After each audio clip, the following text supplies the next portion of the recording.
So this is the sixth video of chapter 11 on periodic trends or other elemental properties that vary periodically. So we know that metals tend to lose electrons, sometimes 1, 2, 3 or more, in chemical reactions, and non-metals tend to gain electrons, sometimes 1, 2, 3 in a chemical reaction. So we know these properties, but how easily are the electrons lost or gained? And how does this relate to the size of an atom? So we'll look first at the periodic trend in the atomic size. Just as the size of an orbital cannot be specified exactly, neither can the size of an atom. Atomic radii can be obtained by measuring distances between atoms in compounds, and that's how they are estimated. So how the size varies? It decreases as you go across the periodic table. So from left to right, the size of the atom decreases. And as you go from top to bottom, as you go down the periodic table, the size increases. So if you will, if you take the trend and make one arrow on the periodic table, the size increases this way. Let me make this bigger. Right. So the size increases as you go from the upper right corner to the lower left corner of the periodic table. So why? For one of the trend, it makes sense. Like when you are going down a column or going down a group, it makes sense that the size increases because you're adding principal energy levels. So you go from n equal 1 to 2 to 3, 4, 5, 6, 7. So you're adding layers, if you will, of principal energy shells. So then the size should increase as you go down a group. That makes sense. For the reason why the size decreases across a column, across a period, sorry. So from left to right, the size decreases. This is due to the fact that even though you are in the same shell, so in this case, you're in the same period, so the shell is the same, you're filling the same shell, but you're putting more and more protons and electrons in there. And as you put more protons in the nucleus and electrons in the electron cloud, it's like a magnet whose strength increases as you put more particles. The strength of the attraction between the protons and the electrons increases. And so the nucleus, as it gains protons, will hold on to the electrons more strongly, right? You increase the strength of attraction between the positive and negative charges. And that's why the same shell will, look like it's shrinking as you go from left to right.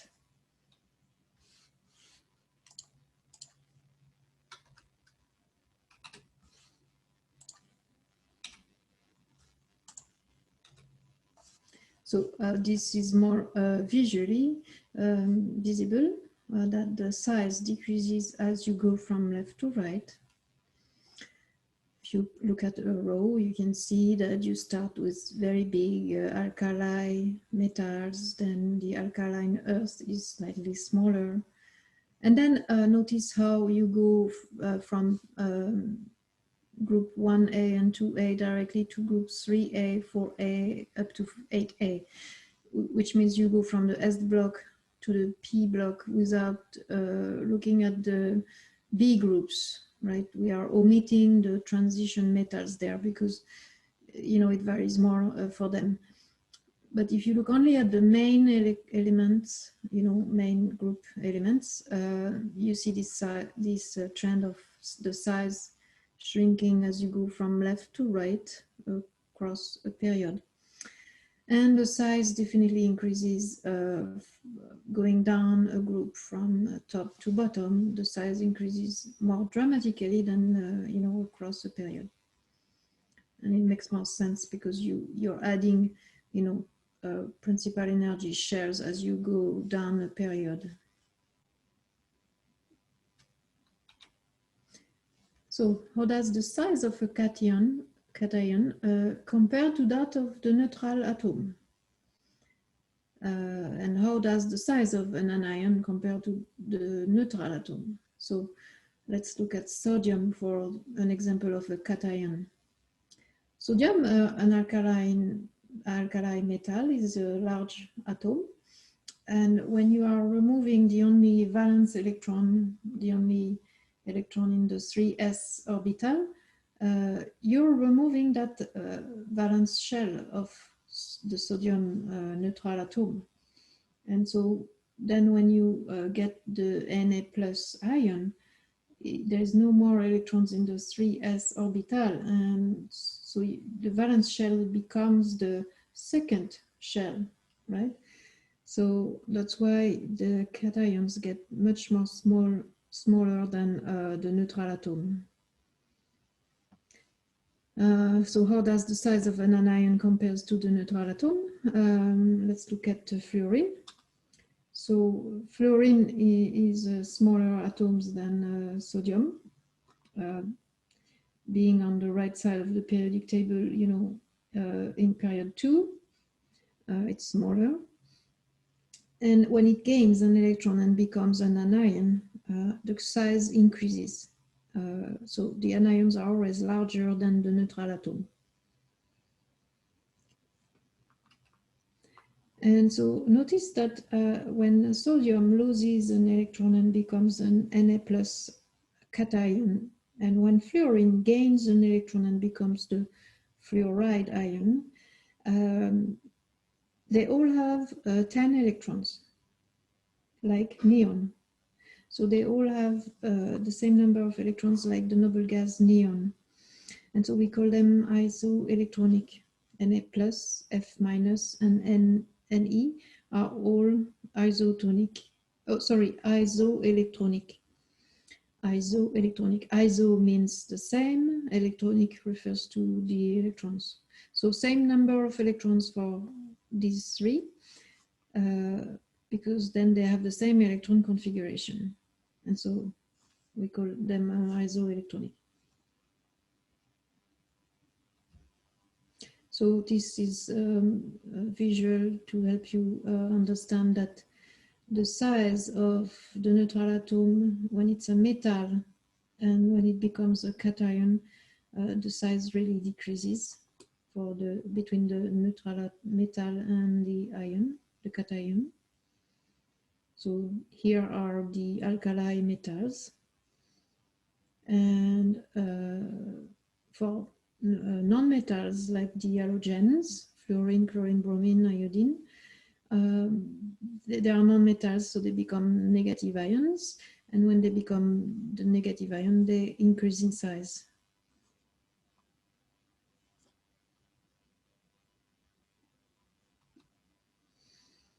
So the ionization energy, that's another property for the elements. And the ionization energy is inversely related to the atomic size. So the energy required to remove, the ionization energy is the energy required to remove an electron from an atom in the gaseous state. And so it's called the ionization energy. So written as a chemist would write this, it looks like this: sodium, the neutral atom, and it's in its gaseous state. If you give it enough energy, you're able to remove an electron from it. So this energy that is provided to be able to remove the electron is called the ionization energy.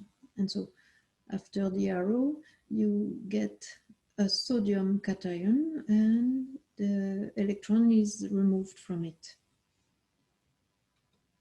And so the higher the ionization energy, the more difficult it is to remove electrons from that atom, right? The more energy you have to provide, and the more difficult it is to ionize an atom. And so it takes much more energy to remove an electron from a non-metal than a metal atom.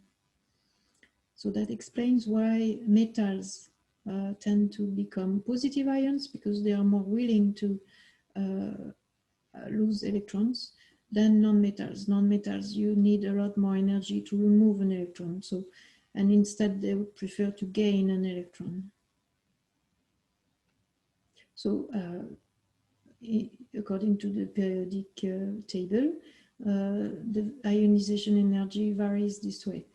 It increases as you move from the metals to the non-metals, right? Across the periodic table to the right, from left to right. You need more and more energy to remove an electron from those atoms.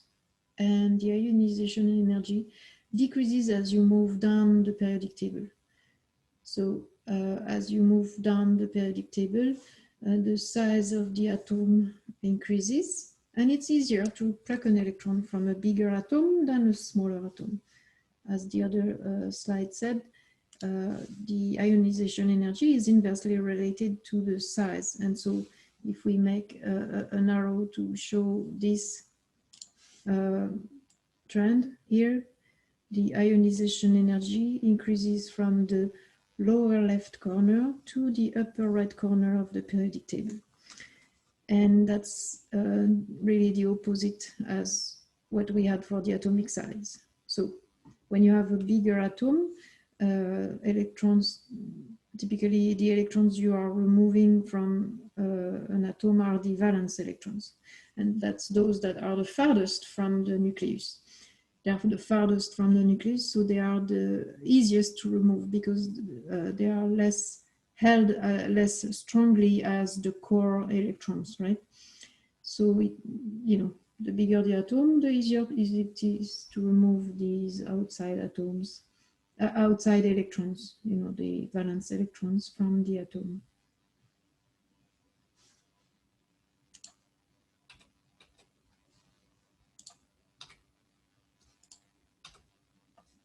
So let's do a concept check to verify that you know how to use this information.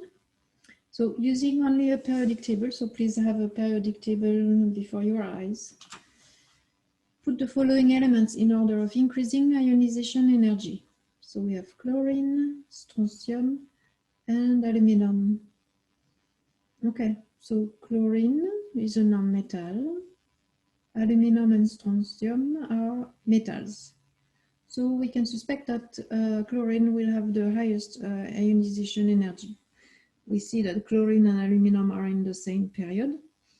So chlorine will have a higher ionization than aluminum because ionization energy increases as you go from left to right. And so then we would have chlorine to the right, then aluminum, and then the first one would be strontium, because strontium is a bigger atom than aluminum, so it will be easier to remove an electron from it. So that means strontium will have the smallest ionization energy of those three, then aluminum, then chlorine. Again, pause the video to think about this by yourself before you watch the answer.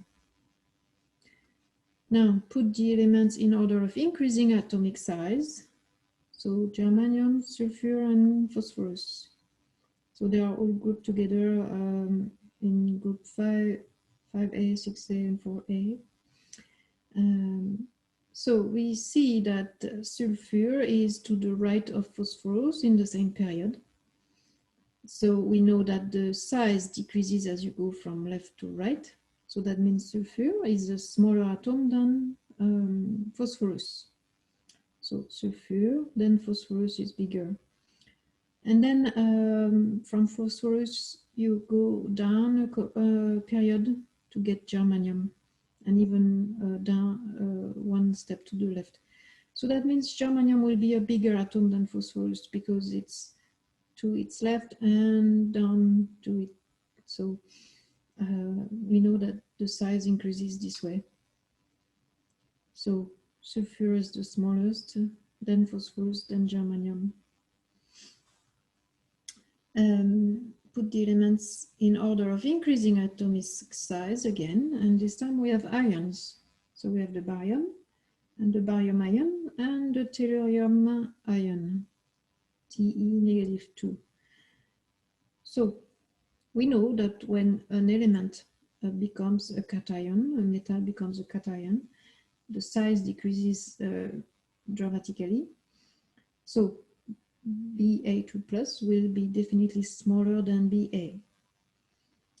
Then you need to decide if tellurium 2 minus will be, where it would be between barium and barium 2 plus.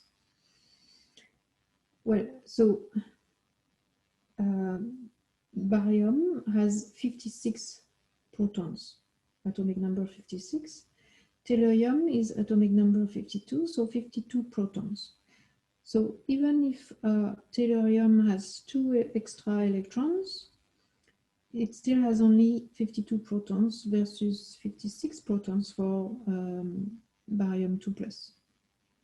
So notice how barium 2 plus and tellurium 2 minus are isoelectronic, right?